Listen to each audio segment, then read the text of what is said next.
यात्रा के दौरान पंडित सुधानंद जी की तरफ से एवं दीक्षा भूमि नागपुर की तरफ से सभी उपासक उपासिकाओं को, सभी धर्म प्रेमियों को वंदामि, जय भीम।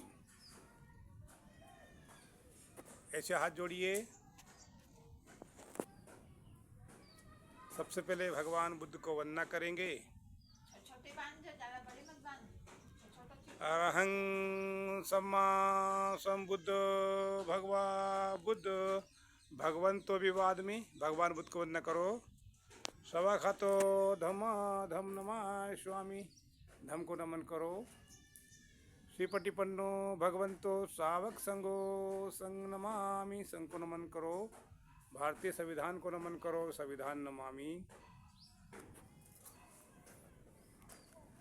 नमो तस् भगवतो अरहतो सम्मा संबुद्धस्स।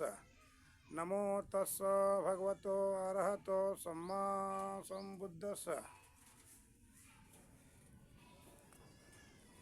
आपको 5 तत्व के बारे में जानकारी दे रहे हैं भंते सुधानंद जी, सुनिए। हमारे शरीर के अंदर, सभी मानव मात्र के शरीर के अंदर एवं सभी प्राणियों के अंदर 5 तत्व होते हैं।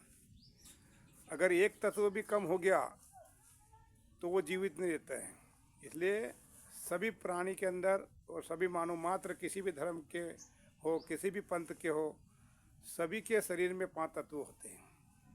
ये तत्व ये नहीं देखते कि मैं ये इनके धर्म में नहीं जाऊं कि इनके धर्म में नहीं जाऊं। वो सभी धर्म के मानव मात्र में 5 तत्व पाए जाते हैं। और ये तत्व है पृथ्वी, जल, अग्नि, वायु और आकाश। ये कभी भी भेदभाव नहीं करते, कभी भी भेदभाव नहीं करती। ये 5 तत्व बराबर धरती सभी को आदर करती, इज्जत करती है। और बराबर किसान खेती करता, उस खेती से अन्न उगता है और वो अन्न से सभी प्राणियों को अन्न मिलता है। इसी प्रकार से जल कभी किसी से भेदभाव नहीं करता। सभी के खेतों में बारिश होती है, कभी भेदभाव नहीं किया जल ने, किसी भी धर्म का हो, किसी मजहब का हो, किसी भी पंथ का हो। इसी प्रकार से अग्नि भी कोई भेदभाव नहीं करती है ना। इसी प्रकार से वायु हवा बराबर देती है, हवा सब जगह चलती है, कोई भेदभाव नहीं करती है। इसी प्रकार से आकाश तत्व जो होता है वो सभी को बराबर छांव देता है, वो भी भेदभाव नहीं करता है। आकाश तत्व होता है ना। वैसे तो 4 तत्व है शरीर में, लेकिन 5वां तत्व होता है वो रक्षा करता प्राणी की, मात्र की। तो सुनिए, पहले मैं अपने गुरु एवं तथागत को कोटि कोटि नमन करता, वंदन करता। एवं सम्राट अशोक को कोटि कोटि नमन। एवं भारतीय संविधान लिखने वाले बाबा साहब अम्बेडकर को कोटि कोटि नमन। एवं जिसने मुझे ज्ञान दिया, जिसने मुझे शिष्य बनाए, मेरे गुरु आचार्य नागार्जुन गुरु सुरसाई दीक्षा भूमि नागपुर को मैं कोटि कोटि नमन करता, वंदन करता। एवं सभी उपासक उपासिकाओं, बालक बालिकाओं को नमो बुद्धाय वंदामि। ध्यान से सुनिएगा, आपका जीवन तर जाएगा अगर आपने 5 तत्वों के बारे में जानकारी ले ली। अगर ये 5 तत्व आपने अपना लिया तो आप कभी भी बीमार नहीं पड़ सकते। हिंदी बोल रहा हूँ, अच्छे चांगला रहेंगे, मराठी बोलते भाषा बोलते चांगला रहेंगे, वाइट नहीं होगा शरीर आपका, अच्छा रहेगा, है ना। तो सुनिए, पहला तत्व है धरती। भगवान ने भी, तथागत ने, बुद्ध ने भी कहा कि धरती मेरी गवाह है। एक समय कहा था, जब मार देवता उनको पास में आया था मारने के लिए, उस टाइम तथागत बुद्ध ने कहा कि धरती मेरी गवाह है। तो धरती यानी कि मिट्टी। तो हमें क्या करना चाहिए? मिट्टी के बर्तन में पानी पीना चाहिए, मिट्टी के बर्तन में खाना पकाना चाहिए। और मिट्टी की हफ्ते में एक बार हमें लेप लगाकर, काली मिट्टी या पीली मिट्टी से लेप लगाकर उसे स्नान करना चाहिए। क्योंकि ये मिट्टी तत्व बहुत अच्छा है और मिट्टी के बगैर कोई रह नहीं सकता। सबको मिट्टी में मिलना चाहिए, मिलता है और मिलना भी, अंत में मिलते भी हैं। इसलिए मिट्टी की कदर करो, इज्जत करो, मान सम्मान करो। मैं हिंदी में बोल रहा हूँ। मिट्टी हमारी माँ भी कह सकती है आप, माँ को, क्योंकि जब बच्चा जन्म होता है, दुनिया में आता है, तो दाई माँ जो होती है वो धरती पे सुलाती है पहले बच्चों को, इसलिए माँ, पहली माँ तो जननी हो गई, दूसरी धरती माँ हो गई, और तीसरी माँ दाई माँ बोलते हैं। तो ये तीनों माँ हैं, और किसी को भी माँ कह सकते हैं, आपकी मर्जी भी, जिसको सही हो तो कह सकते हैं। तो इसलिए धरती की इज्जत करो, मान सम्मान करो। धरती के ऊपर जो गंदगी होती है उसको साफ सफाई रखो। धरती तत्व यानी कि मिट्टी तत्व, धरती पे जो गंदगी होती है ना, उसकी साफ सफाई कौन करते थे प्राचीन काल में? जो आज हम जिसको सूअर कहते हैं, वो सूअर नाम नहीं है, वो प्राणी है जो वो धरती की साफ सफाई करता है, गंदगी खत्म करता है। ऐसे जो उनको पालन पोषण करता है उनकी इज्जत करना चाहिए, मान सम्मान करना चाहिए। जिसको आप सफाई कर्मचारी कहते हैं, उनको इज्जत दो, मान सम्मान दो, सफाई काम कर संघ वाले को, क्योंकि वो उस जीव को पालन पोषण करते थे, और वो जीव गटर में जाके साफ सफाई रखता, गंदगी नहीं होने देता था, है ना। इसलिए मिट्टी तत्व ये है, अगर कमी हो गए शरीर में तो इंसान बीमार पड़ता है, यानी कि चांगला नहीं रहता, वाइट रहता है। इसलिए पहला तत्व कौन सा है? मिट्टी का। दूसरा तत्व है, आपको बताने जा रहा हूँ, अग्नि तत्व। अग्नि तत्व किसको कहते हैं? आग को। प्राचीन काल में आदि मानव जो होते थे वो चकमक यानी कि पत्थर से आग पैदा करते थे। तो वो है कम तत्व हमारे शरीर में वो, और सभी प्राणियों में कम होता है वो तत्व, लेकिन वो नहीं रहता तो मनुष्य जीवित नहीं रहता है। इसलिए सुबह सुबह आपने देखा होगा, सभी जीव प्राणी जो गाय भैंस बकरी बंदर हाथी शेर, ये धूप में बैठते हैं। आपने देखा धूप में बैठते हुए, है ना, धूप में बैठते हैं, धूप लेते, सूर्य की धूप, यानी कि हमारे को दूसरा तत्व कौन सा? अग्नि तत्व। इसलिए हमें आधा घंटा 20 मिनट हर मनुष्य को धूप में बैठना चाहिए, बीमारी से बचना है तो। यानी कि अग्नि तत्व, अग्नि के बगैर कोई काम ही नहीं हो सकता। अग्निदेव जिसे बोलते हैं आप, अग्निदेव की इज्जत करना चाहिए, मान सम्मान करना चाहिए। ये आपको दूसरा तत्व बताया हमने, ध्यान देना इस तत्व का। है कम संख्या में ये, लेकिन बहुत भारी है ना। अग्नि तत्व नहीं होगा तो जीव, हम प्राण हमारा नहीं रह सकता। तीसरा तत्व क्या है? जल तत्व। जल तत्व यानी कि पानी, जल, पानी कह सकते हैं, जल भी कह सकते हैं। तो जल की साफ सफाई रखना पहला संदेश ही। जल बचाओ अभियान बाबा साहब अम्बेडकर संविधान में लिखा है और कानून में भी लिखा है, और देश की सरकार भी कहती है कि जल को बचाओ, जल की साफ सफाई रखो, कुआं बावड़ी की साफ सफाई रखो, जल पानी पियो छान कर, और यूँ भी कहते हैं कि शादी ब्याह करो जान कर, है ना। तो इसलिए आपको जल की रक्षा करना है। जल को अब देखा, कभी ट्रेन में जाते, बस में जाते तो 20 रुपये का बोतल आता है, और गाँव खेड़े में जल की इज्जत नहीं हो रही है। इसलिए हमें जल को इज्जत करो। संत रविदास जी ने भी जल की इज्जत करी। क्या बोला था संत रविदास जी? मालूम है क्या बोला था?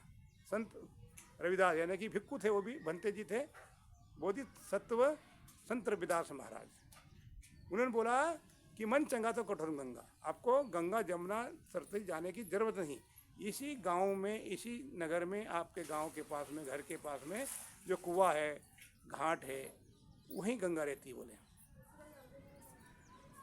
तो इसलिए हमें 80% जल है हमारे शरीर में। सभी प्राणी के अंदर कितना परसेंट है? 80% जल है। तो हमें जल की इज्जत करना चाहिए, जल अभियान शुरू करना चाहिए, जल की रक्षा करो। इसलिए जल के तत्व की कमी नहीं आनी चाहिए शरीर में। सबसे ज़्यादा पानी पियो, 5 लीटर कम से कम पीना चाहिए दिन भर में। रात को पियो, दिन में पियो।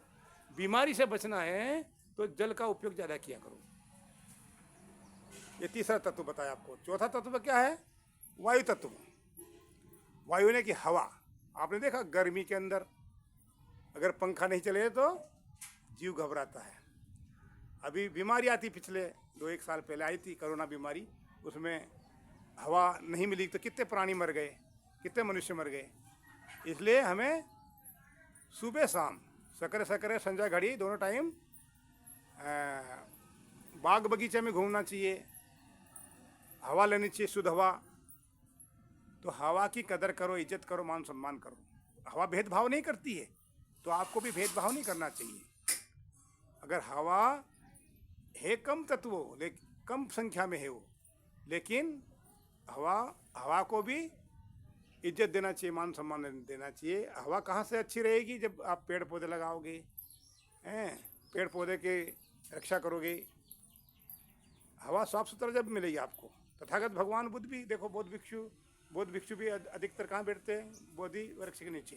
तथागत भगवान बुद्ध भी बोधि वृक्ष के नीचे बैठे, क्योंकि वहाँ हवा शुद्ध मिलती थी उनको, है ना। तो ये चौथा तत्व हुआ क्या? हवा, वायु तत्व। तो ये 5 तत्वों को बता रहे हम। तो हवा सुबह शाम लेना चाहिए।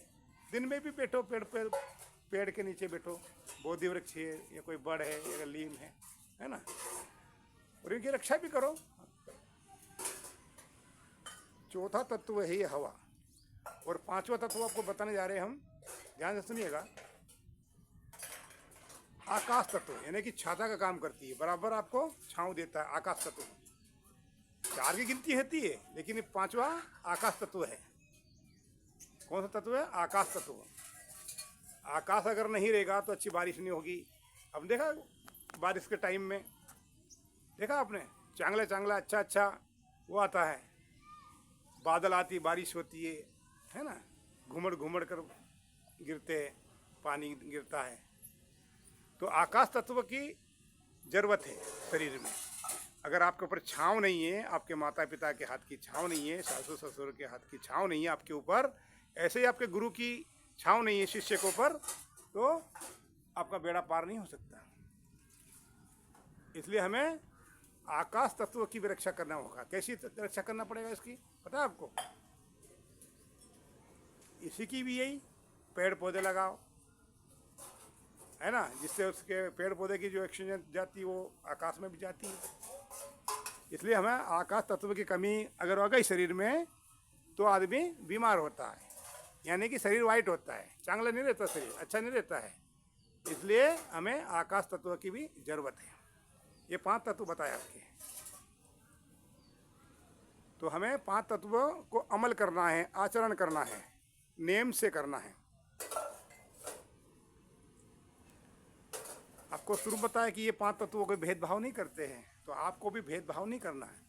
किसी भी धर्म का मनुष्य हो, किसी भी धर्म की गाय भैंस बकरी हो, वो धर्म नहीं समझता, गाय बकरी भैंस भी नहीं समझती धर्म। तो ये समझते धर्म, कौन समझते हैं? जिसने धर्म है, धर्म कहते हैं ऐसे, धम है वो, बहुत धम। अच्छा काम करो, एक दूसरे की बुराई मत करो, एक दूसरे की चुगली मत करो कि उसका भगवान खराब है, कि उसका देवता खराब है, कि उसका महापुरुष खराब है। अच्छा ही करना है तो आपको एक दूसरे का साथ दो, मदद करो एक दूसरे की। सम्राट अशोक के टाइम में कैसा राज था? ऐसा राज होना चाहिए भारत भूमि, ऐसा राज होना चाहिए। अभी का वर्तमान जो राज्य चल रहा है वो उनके हिसाब से चला रहे हैं। कुछ परसेंट अच्छा है, लेकिन हमारा ये काम है सुधानंद भंते जी का कि हम अपना धर्म का प्रचार कर रहे हैं, किसी की बुराई नहीं कर रहे हैं, किसी की चुगली नहीं कर रहे। हम तो ये बता रहे हैं कि आपको 5 तत्व देखो सभी धर्म के लोग उपयोग करते हैं। बताओ कौन सा धर्म जो के मनुष्य जो ये 5 तत्वों का उपयोग नहीं करता है? सभी करते ना। इसलिए हमें 5 तत्वों के बताए मार्ग पे चलना है, इनको अपनाना है और अमल करना, आचरण करना। और ज़्यादा ना आपको उपदेश देते हुए, ये आज बुद्ध यात्रा के दौरान इसी गांव के अंदर, नगर कर्नावत के अंदर, अंबेडकर मोहल्ले में, वार्ड नंबर 8 में, ये सुधानंद जी, मैं भंते सुधानंद जी आपको ये संदेश सुनाया। आपका सबका आभार, साधुवाद। ऐसे हाथ जोड़िए, मैं आशीर्वाद देता। भवतु सम्मंगलम रखांतु देवता बुद्धानु धम्मा संगानु सभे रोग विनातु सभेस्ता सुखिवंतु। सुखी हो, मंगल हो, सबका मंगल हो, सब प्राणियों का मंगल हो, घर घर शांति हो, विश्व का कल्याण हो, सबका मंगल हो, सबका मंगल।